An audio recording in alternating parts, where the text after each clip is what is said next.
할렐루야. 우리 앞뒤에 불 보시고 주님의 사랑으로 인사들 나눕시다. 사랑합니다. 반갑습니다. 이번 주간에 승리하시기 바랍니다. 특별히 이제 가정에서 영상으로 이 예배를 보고 또 지방이나 해외 쪽에 로스앤젤레스, 달라스, 버지니아, 시애틀 그리고 카나다나 브라질 쪽에서도 이 새벽 기도를 보시는 분들이 많이 계시는데 모두가 다 하나님의 축복 속에서 세파와 그리고 또 병마와 싸워서 승리하는 우리 모두가 되기를 주님의 이름으로 축원합니다. 오늘도 보니까 확진수가 이제는 3,000명대로 뛰어오르고 있는 것을 볼 수가 있습니다. 오늘은 3,120명입니다. 제가 생각하기는 with 코로나 이제 우리가 코로나와 함께 산다 이렇게 해서 마음을 놓으니까 이렇게 당분간 이게 뛰어오르리라고 생각을 합니다. 그러나 우리가 하나님께 기도하시고 그리고 더 방역과 백신 그리고 지켜야 될 수칙을 잘 지키면 모든 것이 잘 내려갈 줄로 믿습니다. 그래서 우리가 기도하고 이 백신도 열심히 맞고 방역 잘 지키고 위생 잘 지키면은 이제 다른 질병을 우리가 정복하듯이 정복하는 때가 올 줄로 믿습니다. 기도하시고 또 수칙을 잘 지키는 우리 모두가 되기를 주님의 이름으로 축원합니다. 오늘이 욥기 19장 13절로 22절까지를 보면요. 인간관계를 우리들에게 성경이 설명해 주고 있습니다. 근데 인간관계는 뭐 크게 나누면 두 가지죠. 선한 관계가 있는가 하면 또 악의적인 관계가 있는데 정말 우리 삶 가운데 이 선한 인간관계를 찾아보기는 상당히 어렵습니다. 그리고 대부분이 일반적인 관계인데 일반적인 관계는 오늘 제가 말씀드리려고 하는 그런 상황이 늘 벌어지고 있다는 것을 우리는 알아야 됩니다. 여러분들 우리가 성경에 보면 하나님께서 최초로 인간을 창조하시죠. 그래서 에덴 동산 쪽으로 가보면 하나님께서 최초로 인간을 지으실 땐 어떻게 지으신 줄 아세요? 우리가 서로 믿고 서로 신뢰하고 서로 사랑하며 살아가도록 그렇게 창조하셨다라고 하는 것을 우리는 잘 알 수가 있습니다. 그렇기 때문에 루소 같은 사람이 이야기하기를 인간은 사회적 동물이기 때문에 홀로 살아가기가 어렵다라고 하는 그런 말씀을 했다고 저는 그렇게 생각을 합니다. 사랑하는 성도 여러분, 우리는 그 인간의 원초적 관계를 첫 사람인 아담과 이브의 관계에서 그 두 사람의 사이에서 찾아볼 수 있다고 저는 생각을 합니다. 여러분들 창세기 2장 23절을 보세요. 하나님께서 온 우주 만물을 순서대로 지으시고 마지막에 인간을 지으셨다고 그랬죠. 그래서 아담 혼자를 지었는데 하나님이 사람은 혼자 사는 게 좋지 않구나 이렇게 생각하시고 그와 함께 살아갈 반려자, 배우자를 지었어요. 어떻게 지으셨어요? 그 갈비뼈를 쇠서 지었는데 근데 갈비뼈를 빼서 여자를 아내를 지을 때까지 우리 아담은 잠들었었죠. 잠에서 깨어나서 보니까 자기 옆에 이브가 있단 말이에요. 그러니까 그 첫 고백이 뭐예요? 아담이 이브를 가리켜서 그 고백이 다시 말해서 아담과 이브의 관계거든요. 그 관계를 뭐라고 정의했어요? 이는 내 살 중에 살이요 뼈 중에 뼈다. 그래서 부부관계를 정의해라. 그러면 뭐 다른 말 할 거 없어요. 부부관계는 살 중에 살이고 뼈 중에 뼈다. 이렇게 이야기하면 그건 부부를 정의하는 것이라고 저는 생각을 합니다. 그래서 부부는 한마디로 말하면 한 몸이라는 거예요. 믿으시면 아멘 하세요. 살 중에 살, 뼈 중에 뼈다. 한 몸이다. 이렇게 성경은 우리들에게 가르쳐 주고 있습니다. 그런데 문제는 뭐냐? 불행하게도 이 두 사람, 남편과 아내의 관계가 타락하면서 깨어져 가기 시작을 했다라고 하는 것입니다. 이 아담과 이브가 타락하면서 부부관계가 문제가 생기고 깨어지고 말하는데 이 순간부터 생겨나는 게 뭐예요? 우리 인간들 사이에 혐의가 생겨나고 불신하고 배척하고 사륙이 생기기 시작했다라고 하는 것을 우리는 성경을 통해서 알 수가 있게 되는 것입니다. 우리 이런 비극적 인간관계의 단면을 여기 성경의 한 부분인 욥기를 통해서도 볼 수가 있습니다. 볼 뿐만이 아니라 우리가 여기에서 많은 교훈을 가져야 된다, 배워야 된다라고 생각을 합니다. 그래서 그럼 이제 그 진상을 한번 살펴보고 오늘 아침에 은혜 받기를 주님의 이름으로 축원합니다. 예, 그래서 이 인간관계를 비정한 관계다 이렇게 본다고 하면 몇 가지로 우리가 좀 생각해 볼 수 있느냐 그러면 세 가지로 생각해 볼 수 있어요. 가까운 사람도 나를 멀리할 수 있다. 첫 번째, 아주 가까운 사람도 나를 멀리할 수 있다.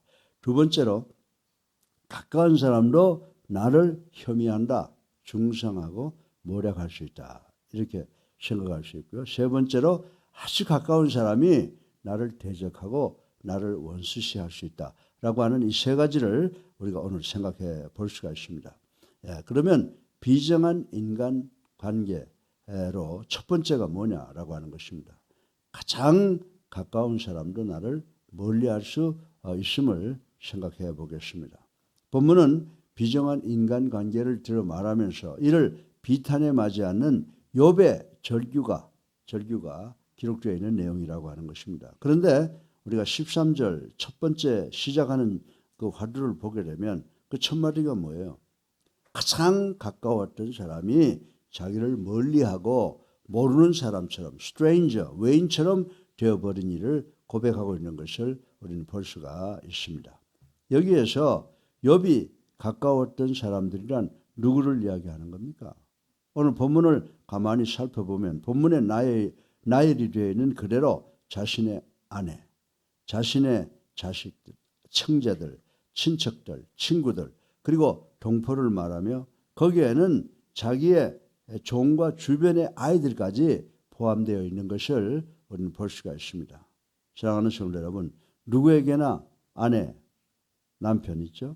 또 형제들 있죠. 친구들 있죠. 또 동포들 있죠. 그러니까 이 누구에게나 아내, 형제들, 친구들, 동포들을 말하며 거기에는 자기의 종과 주변 아이들까지 포함되어 있다라고 하는 것을 볼 수가 있습니다. 누구에게나 아내, 형제들, 친구들보다 더 가까운 사람이 있을 수가 없는 것이라고 하는 것 우리가 잘 알고 있습니다. 그러나 우리는 바로 그들로부터 버림을 받고 외면당할 수 있다라고 하는 것을 오늘 하나님의 말씀을 통해서 알고 우리가 거기에 적절히 대응하는 지혜를 가져야 되는 줄로 믿으시기를 주님의 이름으로 축원합니다. 물론 우리가 건강하고 번영할 때 아주 요즘 애들 말로 말하면 쭉쭉빵빵 잘 나갈 땐 누구라도 여러분들에게 와서 자기 살이라도 베어줄 듯이 친근함을 보여준다라고 하는 것 우리가 잘 알고 있다라고 하는 것입니다. 그런데 여러분들이 어려움 당하고 여러분들이 어떤 재난에 넘어지고 나면 그들은 비정하게 여러분과 나를 떠나버리고 만다는 것은 우리가 상식적으로 다 아는 사실이 되어버리고 말았다라고 하는 것입니다. 따라서 오늘 본문 주인공 욥에게 일어나는 이 일은 절대로 저 먼 동네에 있는 사람들의 이야기가 아니라 바로 이 자리에 앉아있는 여러분과 나의 이야기라고 하는 사실을 우리는 깨달아야 되는 줄로 믿으시기를 주님의 이름으로 축원합니다. 왜냐하면 누구에게나 있어서 인간관계의 내면을 깊이 들여다보면 반드시 비극적 소지가 도사리고 있기 때문이라고 저는 말씀을 드리고 싶은 것입니다. 그렇습니다. 대부분의 인간관계는 그냥 이루어지는 게 아니야. 다 이해관계로 조성되어 있다라고 하는 것 우리가 잘 알고 있습니다. 그래서 그 이해관계가 무너지면 그 이해관계가 상실되거나 없어지면 거기에 연루되어 있던 인간관계도 자연히 끊어지게 마련이라고 하는 것 이것도 상식 중에 하나라고 말씀을 드릴 수가 있습니다. 여러분들 우리 예수님의 경우도 살펴보세요. 예수님께서는 그러한 비극적 인간관계를 새로이 회복시키기 위해서 십자가의 그 희생적 고난을 마다하지 않으셨다라고 말씀을 드려도 하나도 틀림이 없다고 저는 믿습니다. 따라서 그리스도의 사랑으로 새롭게 변화된 성도들은 자신을 사랑하는 자들뿐만이 아니라 미워하는 사람들마저 수용하고 포용할 수 있어야 하며, 이해관계를 넘어 신앙 안에서, 믿음 안에서, 예수 그리스도를 믿는 그 믿음 안에서 깊은 인격적 어떤 이해에 관한 관계를 만드는 것이 아니라 인격적 교제를 나누는 일에 최선을 다해야 되는 줄로 믿으시기를 주님의 이름으로 축원합니다. 그래서 우리들은 믿음 안에서, 무슨 믿음? 예수를 나의 구주로 살아계신 하나님의 아들로 믿잖아요. 그래서 예수님께서 우리를 위하여 십자가에 달려 들어가 주신 그 인격, 그 성품으로 교제를 나누어야 희생적 그리고 교우적인 관계가 형성되는 줄로 믿으시기를 주님의 이름으로 축원합니다. 비정한 인간관계 둘째로 생각해 보면, 가까운 사람도 나를 혐의할 수 있다. 가까운 사람도 나를 중상하고 모략할 수 있다라고 하는 것을 한번 생각을 해 보겠습니다. 오늘 본문의 욥을 보면요, 욥은 자기가 경험한 비정한 인간관계를 수뢰했습니다. 수뢰했습니다. 그리고 오늘 본문 17절을 통해서 뭐라고 절규합니까? 참 아주 비참한 절규를 하고 있어요. 내 숨을, 내 호흡을 내 아내가 싫어하며. 여러분들 옛날에 사랑할 때는 아내가 옆으로 지나가도 그 냄새가 향기로웠잖아요. 남편이 지나가면 남편의 냄새가 구수했잖아요. 근데 여기서는 지금 뭐라고 말하고 있어요? 그렇게 사랑했던 내 아내가 내 호흡에, 다시 말해서 내 냄새를 싫어하며 또 내 동포들도 나를 혐의하는구나. 그러니까 내 아내도 내 냄새까지 싫어했다는 거예요. 그리고 내 주변에 있는 친한 사람들까지도 나를 중상모략하는구나. 이렇게 한탄한 절규한 모습을 우리는 볼 수가 있다라고 하는 것입니다. 사랑하는 성도 여러분, 자기와 가장 가까웠던 사람들이 자기를 버릴 뿐만 아니라 자기를 중상모략한다는 그런 비탄이 오늘 본문 17절에 기록되어 있는 것을 우리는 읽어볼 수가 있는 것입니다. 욥은 우선 눈앞에서 자기 가장 친한 친구 엘리바스와 빌닷과 소발 등의 친구들로부터 엄청난 중상모략을 당하고 있는 것을 우리는 여기서 볼 수가 있습니다. 그래서 욥기 11장 6절에 보면요, 뭐라고 욥이 말합니까? 내가 만약 죄를 저지르지 않았다면 어찌 이런 재난을 당하겠느냐. 욥의 세 친구가 와서 그래, 네가 지금 이 당하는 것은 네가 죄의 죄값을 치르고 있는 것이다. 이렇게 지금 염장을 지르고 있는 것을 우리는 욥기 11장 6절에서 발견할 수가 있다라고 하는 것입니다. 사랑하는 성도 여러분, 그보다 앞서 욥은 아내로부터 욥기 2장 9절에 보게 되면 아내로부터, 아니 당신이 믿는 하나님이 정말 살아계시고 당신을 사랑한다면 어떻게 이따위 고통을 주느냐라고 하면서 하나님을 저주하고 나가 죽으라고 악담까지 하는 것을 듣게 되었다라고 하는 것입니다.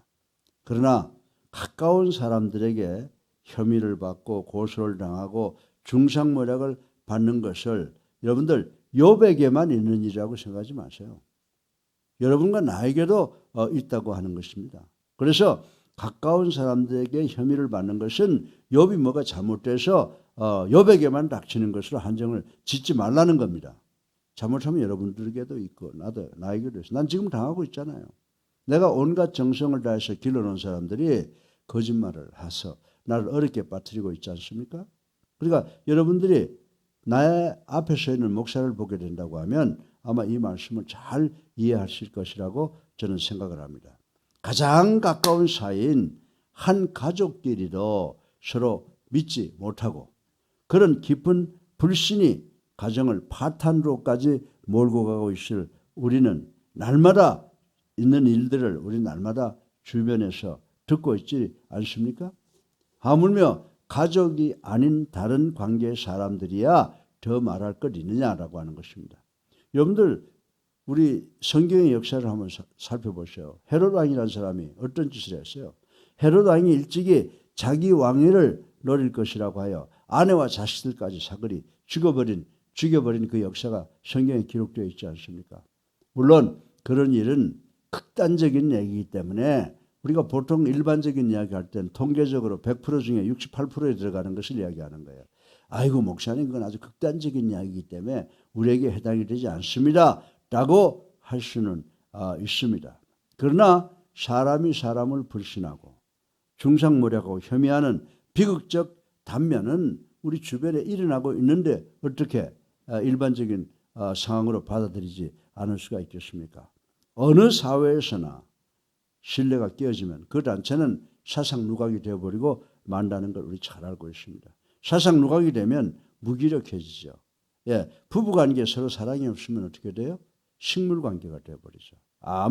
정말 부부관계라고 하는 것은 이 세상에 다른 사람이 다 나를 못 믿어줘도 내 아내는 믿고 이 세상에 모든 사람이 내 아내를 안 믿어줘도 나는 믿는 거, 그것이 우리 부부관계 아니에요?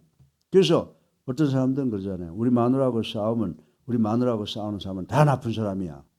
어쩌면 그것이, 또 우리 남편하고 싸우는 사람, 그 사람들이 다 나쁜 사람이야.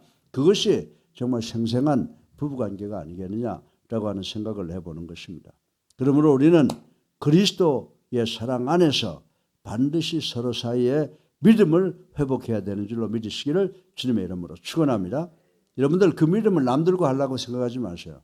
부부끼리 그런 믿음을 회복해야 돼요. 부모와 자식 간에 그런 믿음을 회복해야 돼요. 그러다 보면 이웃과 또 이웃과 이러한 믿음이 회복될 때 우리는 우리 이 세상을 가리켜서 에덴 동산과 같다, 유토피아다, 이렇게 지상천국이다 라고 이야기할 수가 있게 되는 줄로 믿으시기를 주님의 이름으로 축원합니다.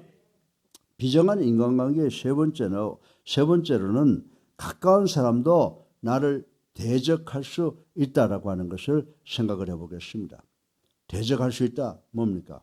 여러분들 한번 생각해 보세요. 여러분들 이 대적할 수 있다라고 하는 게 뭘까요? 나에게 피해를 주고 나에게 신체적으로 가해할 수 있다라고 하는 것으로 생각해 볼 수가 있습니다. 욥은 보다 비극적인 인간관계의 면모를 우리에게 보여주고 있습니다. 19절을 한번 보세요. 나의 가까운 친구들이 나를 미워하며. 정말 둘도 없는 친구, 저 입안에 있는 것 서로 나누어 먹고 생명을 같이 나눌 수 있는 그런 절대적인 친구가 자기를 어려움으로 원수시한다라고 하는 것을 고백하고 있잖아요. 그래서 19절에 보게 되면 나의 가장 가까운 친구들이 나를 미워하며 나의 사랑하는 사람들이 돌이켜 나의 원수, 대적이 되는구나 라고 이렇게 절규한 것을 우리는 볼 수가 있습니다. 물론 이런 말은 새 친구들의 그 무자비한 공박을 두고 한 것이라고 이해할 수가 있습니다. 그러나 이 역시 경우에만 국한되질 않습니다. 이 경우에만 국한되질 않습니다. 아무리 가까운 사이라고 하지만 언제라도 돌아서서 서로 등에 칼을 꼽을 수 있는 것이 바로 우리 인간관계라고 하는 것을 오늘 본문은 우리들에게 가르쳐주고 있는 줄로 믿으시기 바랍니다. 우리가 이런 이야기를 우리 인간 세상 속에 있는 경우와 이렇게 비교해서 생각해 볼 수가 있어요. 여러분들 마하트마 간디라고 하는 인도의 그 영웅 아시죠? 인도 국민으로부터 가장 사랑받고 세계인들로부터 사랑받는 마하트마 간디가 어떻게 죽은지 알아요? 자기 동족 그리고 자기를 따르는 같은 종교를 가진 힌두 청년의 총탄에 맞고 죽었다라고 하는 거예요. 그리고 또 정치가 중에 또 존경받는 사람 중에 하나가 인디라 간디 총리, 여총리죠.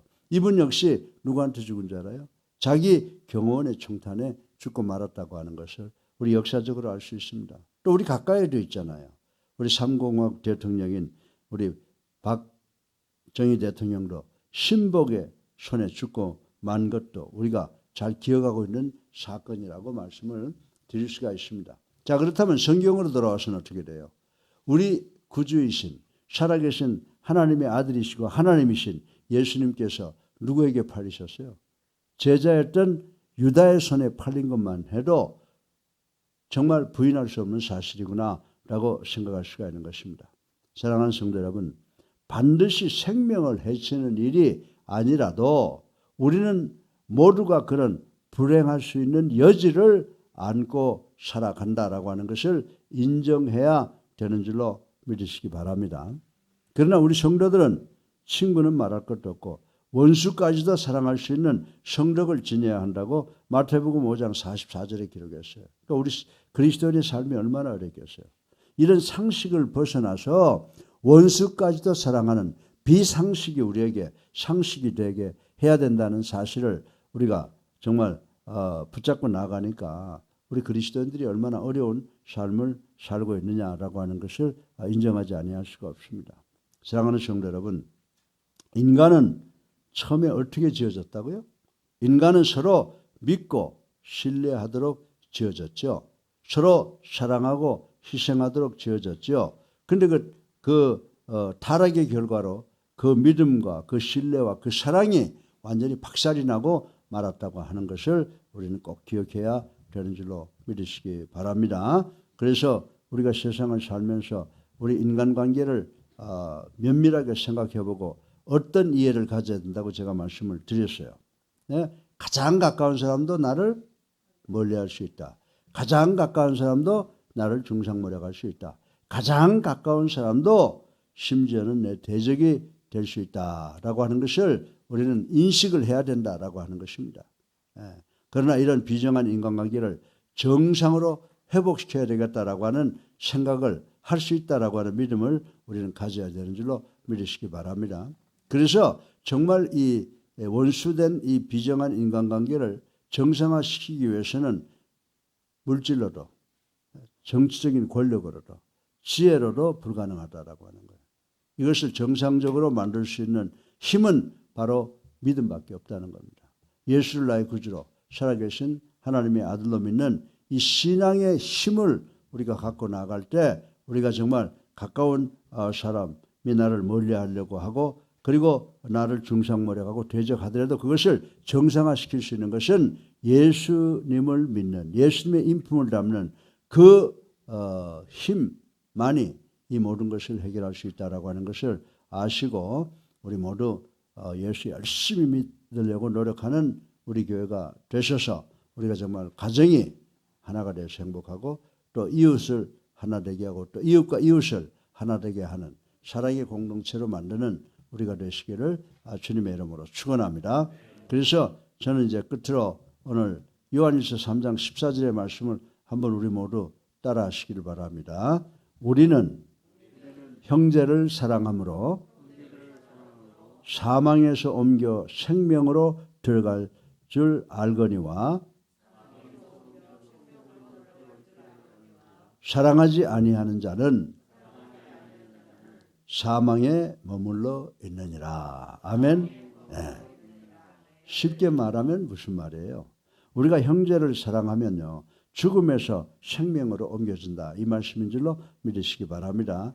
그리고 형제를 사랑하지 않는 자는 그 사망 죽음에 그대로 머물러 있게 된다라고 요한이 하나님의 말씀을 우리에게 전한 것입니다. 이제 우리 모두 형제를 사랑하려고 애쓰는 우리 모두가 되시기를 주님의 이름으로 축원합니다.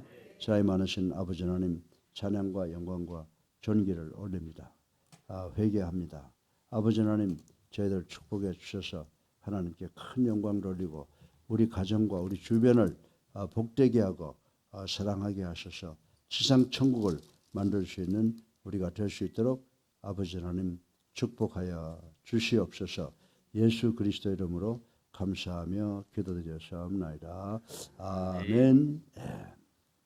우리 다 같이 찬송가 303장 부르시고 기도하는 시간 갖겠습니다. 303장입니다.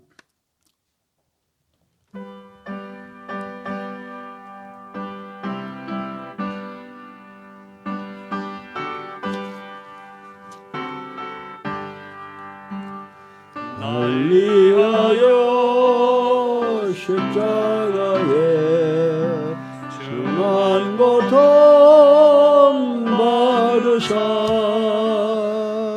대신 죽은 주시네 사랑하신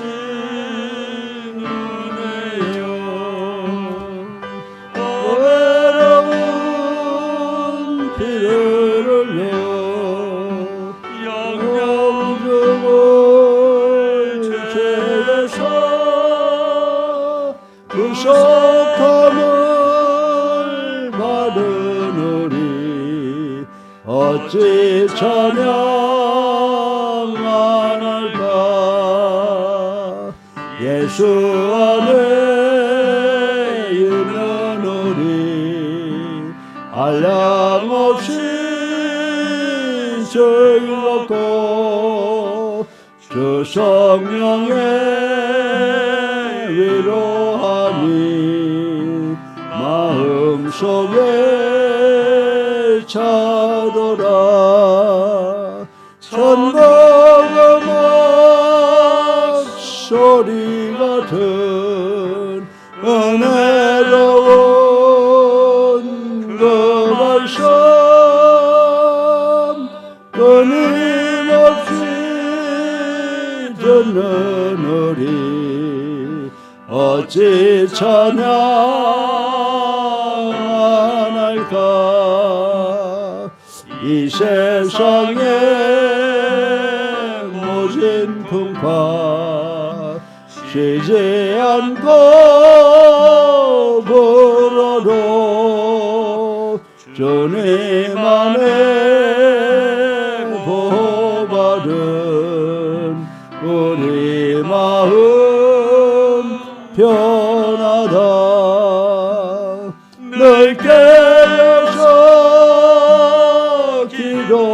기도하고 저 천국을 바라며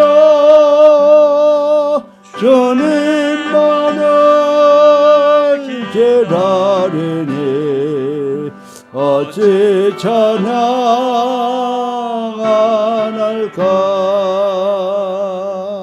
아멘. 당신은 십자가에 못 박으 우리를 끝까지 용서하신 주님 닮고 우리도 주변과 화평하고 평화를 이루기 위해서 노력하는 우리 모두가 되시기를 주님의 이름으로 축원합니다. 이제 우리 다 같이 주여 세 번 하십니다. 주여 세 번 무슨 뜻이라고 그랬죠? 들으소서, 용서하소서, 행하소서. 그런 의미로 주여 세 번 합니다.